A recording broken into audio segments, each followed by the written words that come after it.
Cette émission vous est présentée par Saint-Raymond, la ville de l'automobile. 4 concessions à votre service, même le samedi.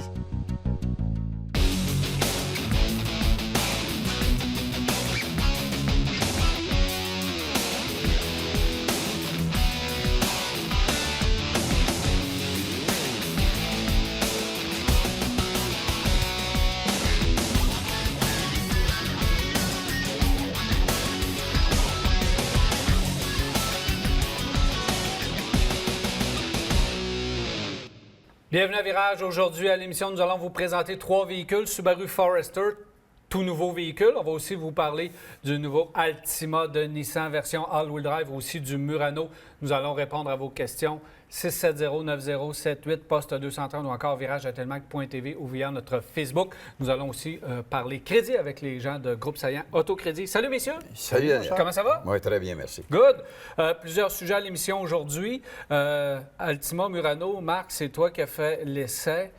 Ouais, en et fait, c'est un peu spécial. C'était plus un programme sur le rouage intégral que strictement sur les voitures. L'Altima, elle est totalement nouvelle. Murano, on l'a un petit peu revampé. Mais c'est essentiellement la sécurité du rouage intégral qu'on a voulu tester. Puis il y a une petite surprise là-dedans, on ne peut pas en parler. Ouais, mais quand je suis dedans, il y a toujours Faut une écouter le surprise. reportage. Faut écouter le reportage. Faut écouter. Ah, t'es ratoureux. Jacques aussi, j'ai vu que tu avais beaucoup de notes sur le tout nouveau Forester 2019. Je voulais en parler, mais c'est un véhicule totalement nouveau. Absolument. On a refait ce Forester qui est dans un créneau intéressant. J'ai un peu redécouvert le Forester, surtout dans son format, parce que c'est vraiment... Il est à mi-chemin entre le sport utilitaire et la voiture. Puis c'est un vrai mi-chemin entre les deux. Là. Si on ne veut pas avoir le gros sport utilitaire, puis si on ne veut pas avoir une voiture, puis on veut se sentir un peu plus haut, c'est le Forester. Mais au cours des années, on dirait qu'on a oublié un peu le Forester. On l'a délaissé un peu sur le côté. On l'a mis de côté, puis il n'est plus sur la liste d'épicerie. Mais maintenant, je pense que les gens vont devoir le revisiter, ce nouveau Forester. Oui, mais comme tu dis, moi, au niveau format, c'est un type de véhicule que j'aime beaucoup par sa dimension et sa façon d'être. Il est un peu plus carré, etc. Et ça c'est quelque chose qui m'attire beaucoup. Et au niveau de l'espace, c'est des véhicules intéressants. Alors, comme tu dis, c'est nouveau. Alors, le nouveau look, il y a toutes sortes de choses que Subaru a fait sur leur véhicule, exemple sur les phares avant, d'inscrire le mot Forester à différentes places. Ils ont vraiment été... je pense qu'ils ont donné un coup là, qui fait que ça va sortir l'ordinaire. Une autre chose intéressante, c'est, encore une fois, c'est lorsqu'on monte à bord de ces véhicules-là. C'est situé, comme tu dis, entre un SUV et une auto. Et je trouve que les portières, la façon dont les portes ouvrent, les portes vont jusque dans le bord des marchepieds, si on veut, là, des sols de porte. Et ça nous permet de s'approcher proche du siège et de monter à bord du véhicule. Et lorsqu'on est assis en avant, parce que c'est facile de monter à bord, s'asseoir là, bien, on découvre que le tableau de bord, tout ça, ça a changé pas à peu près. J'ai trouvé qu'il avait travaillé fort pour faire un tableau de bord. Ils n'ont pas été dans la simplicité. Mais on s'entend pour dire que c'était pas du luxe non plus. Non.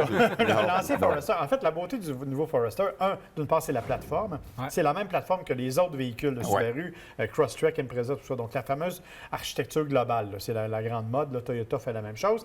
Donc, ça fait un véhicule qui est beaucoup plus rigide qu'il ne l'était. Et comme Jacques l'a dit, l'intérieur... Avant ça, c'était d'un ennui mortel, hein? On va se dire les vraies affaires. Aujourd'hui, ils ont vraiment fait un effort, ils ont vraiment pimpé un peu le design pour en faire quelque chose de beaucoup plus intéressant. L'autre élément que je trouve très drôle, c'est que vous parlez depuis tantôt qu'il est entre l'auto et le VUS, mais dites pas ça aux gens de Subaru. Ils ne veulent absolument rien savoir du fait que c'est un multisegment. Mais on les écoutera Pour pas. eux, c'est un utilitaire sport pur et dur parce que...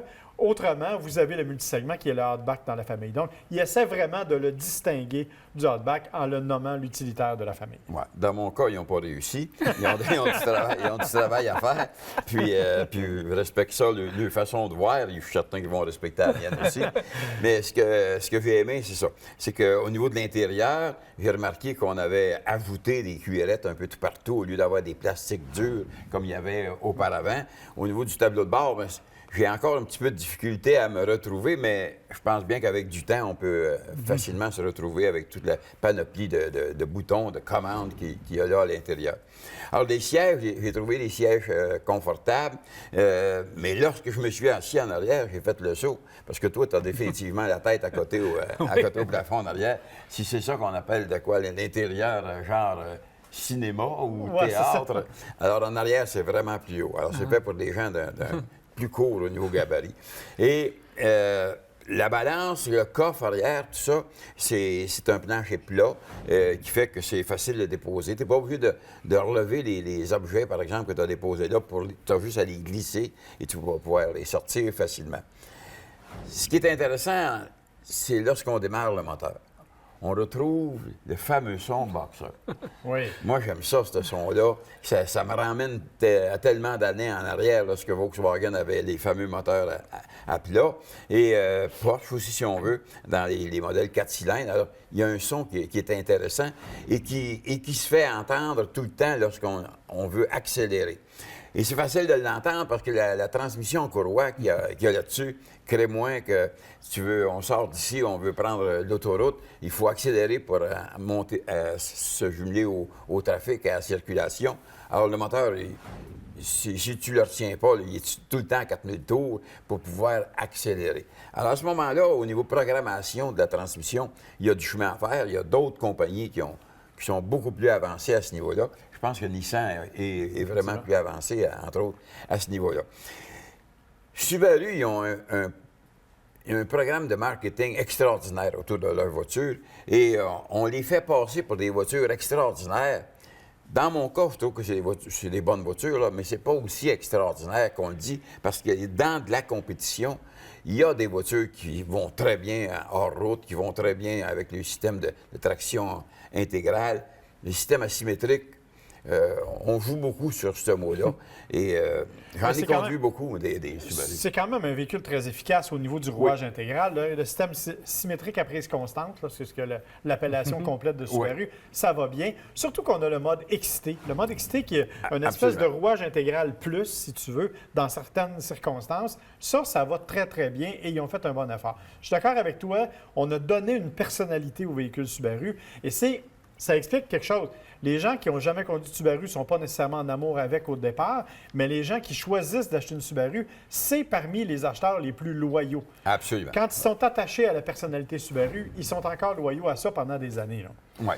En tout cas. Faut faire, Jacques, juste avant, tu parles du rendement, parce que moi, je l'ai essayé, j'ai aimé le format, j'ai redécouvert le Forester, j'ai aimé la façon qu'il se comporte. Sauf qu'au niveau de la performance, il faut faire attention parce que le moteur 182 chevaux, pour aller exploiter, la puissance est là, mais la transmission, justement, il faut faire révolutionner pour aller chercher cette puissance-là. Et là, il faut faire révolutionner 4000, 5000, 5500, 6000 tours. Et là, naturellement, on lâche le pied sur l'accélérateur parce qu'on n'a pas l'impression de puissance. Et le bruit vient nous déranger, puis on ne l'exploite pas, cette puissance-là. Donc, il faut faire attention parce que les premiers tours de roue, vous allez essayer le véhicule, vous allez appuyer sur l'accélérateur, il ne se passe rien. Il ne se passe rien. Tu te dis, voyons, ils n'ont pas de puissance dans ce véhicule-là. Elle est là, la puissance, mais il faut l'exploiter à plus haut régime. Et là, le bruit embarque, la transmission, ça devient un peu dérangeant ou c'est une habitude à apprendre tout simplement. Mais dans le rendement quotidien de tous les jours, ils ont une voiture qui se comporte vraiment bien. Oui. Moi, au niveau des prix, je n'ai pas le prix avec moi au moment où on se parle. 41 000, celui-là, pour la version la plus équipée, et 29 800 pour le prix de départ. Et j'ai obtenu 12,7 litres au 100, que je trouve qu'ils ont du chemin à faire là, pour compétitionner avec d'autres. Mais encore une fois, comme Marc, tu disais, les gens achètent du Subaru parce que c'est du Subaru, et parce que ça sort de l'ordinaire. Mais il ne faut pas se leurrer, parce que Subaru a réussi à se placer dans un créneau qui fait que c'était entre les véhicules dits haut de gamme. C'est ça, et bas. Et bravo pour eux autres. Mais tout ça fait que, aussi, quand tu retournes faire un service, t'es juste là.